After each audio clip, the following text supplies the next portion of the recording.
So Parakala గారు 1959 సంవత్సరంలో ఒక ఉన్నతమైన కుటుంబము, చాలా పేరుగల కుటుంబంలో జన్మించారు.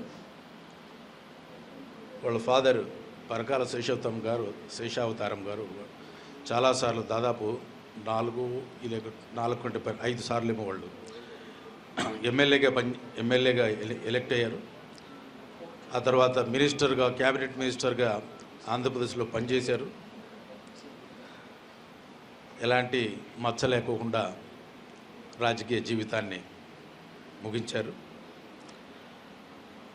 పరకాల గారు లయోలా కాలేజీలో డిగ్రీ చేశారు. ఆ తర్వాత జవహర్లాల్ నెహ్రూ యూనివర్సిటీ ఢిల్లీలో ఎంఏ, ఎంఫిల్ చేశారు. అక్కడి నుండి నెహ్రూ స్కాలర్షిప్ వచ్చింది కదా అక్కడ. నెహ్రూ స్కాలర్షిప్ అని మన దేశంలోనే బహుకొద్ది మందికి అవి లభిస్తాయి. అందులో ఒకటి మన పరకాల ప్రభాకర్ గారికి అది లభించింది. ఆ స్కాలర్గా నెహ్రూ స్కాలర్గా లండన్ స్కూల్ ఆఫ్ ఎకనామిక్స్లో అక్కడ పిహెచ్డి చేయడానికి వెళ్ళారు. అక్కడ పిహెచ్డి ముగించుకుని మళ్ళీ తిరిగి ఇండియాకు వచ్చేసారు. చాలామంది పోతే మరి తిరిగి రారు, కానీ పరకాల గారు మాత్రం తిరిగి వచ్చేసారు. తిరిగి వచ్చి ఇక్కడే నేను ఉండాలి అని చెప్పి ఇక్కడే నిర్ణయించుకుని ఇక్కడే స్థిరపడిపోయారు.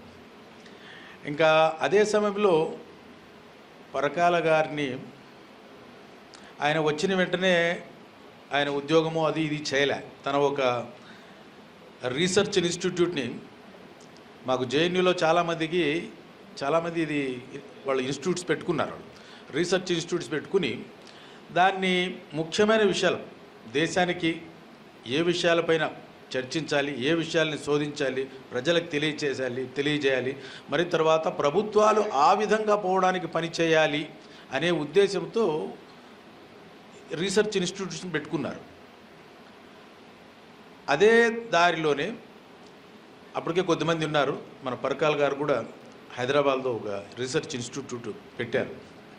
అదే సమయంలో నన్ను కూడా రమ్మని చెప్పారు, కానీ నేను జాయిన్ కాలే. అదే నేను చెప్పాను 2 రోజుల క్రితం, నేను మిస్ అయిన ఆపర్చునిటీస్లో ఇది లాస్ట్ ఆపర్చునిటీ. అంతకుమునుపు నాకు కొన్ని ఆపర్చునిటీస్ వచ్చాయి ఒక హై లెవెల్కి వెళ్ళడానికి, కానీ నేను ఏదో పోయింది అది. ఇట్లా అక్కడ academic, basically is an academician, పరిశోధకుడు, నిత్య విద్యార్థి, మరి తర్వాత ప్రజలకు చెప్పడమే. దానికోసమే ఆయన రాజకీయాల్లో కూడా ఎక్కడ ఇమడలేకపోయాడు. ఆయన ఒక చోటు నుండి ఇంకో చోటు పోవాల్సి వచ్చింది. కానీ అట్లా పోవలసి వచ్చినా కూడా ఆయన తన పంథాన్ని మాత్రం మార్చుకోలేదు. అదే క్రమంలో పరకాల గారు ఒక గుప్పెడు మంది కలిసి వాళ్ళు ఈ రాష్ట్ర రాజకీయాల్లో తీసుకొచ్చిన ఒక మార్పు ఏంటంటే, నేను అనుకునేది ప్రజారాజ్యం అనే ఒక పార్టీని దాన్ని ముందుకు తీసుకొచ్చారు. ఇది ప్రజారాజ్యం అనేది ఒక పార్టీ ఆ రోజుగా కనిపించింది, కానీ ఇది యాక్చువల్గా ఇది 2 పార్టీలకి ఒక ఆల్టర్నేటివ్గా మధ్యలో ఒక మధ్యతరగతి జనాలకు, డామినెంట్ వర్గాలు కాకోకుండా డామినేటెడ్ వర్గాల నుండి, అంటే అణగారిన వర్గాలకు, మధ్యతరగతి వర్గాలకు ఒక ప్రాతినిధ్యం వహించేలా ఒక రాజకీయ మూమెంట్ని దాన్ని తీసుకొచ్చారు. చిరంజీవి గారేమో దానికి ఆ రోజు హెడ్గా ఉన్నారు. ఆయన పోయారు, పక్కకి వెళ్ళిపోయారు ఆయన. తర్వాత పవన్ కళ్యాణ్ వచ్చాడు, మొండి వ్యక్తి అనుకుంటాను నేను. ఆయన పోయినా కూడా ఈ ఉద్యమాన్ని మాత్రము, ఈ పర్సంటేజ్ ఆఫ్ ఓట్ను మాత్రము, ఈ ప్రజల్లో ఉండి ఈ చైతన్యాన్ని మాత్రం ఎవరో ఒకరు దీన్ని ముందుకు తీసుకెళ్ళక తప్పదు, తీసుకెళ్తారు ఖచ్చితంగా. ఇది పరకాల గారు వాళ్ళతో ఉన్న కొంతమంది మిత్రులు చేసిన ఒక గొప్ప పని అని చెప్తాను నేను. ఇంకా ఇది దీంతో పాటే ఆయన బేసికలీ ఒక ఆలోచనాపరుడు.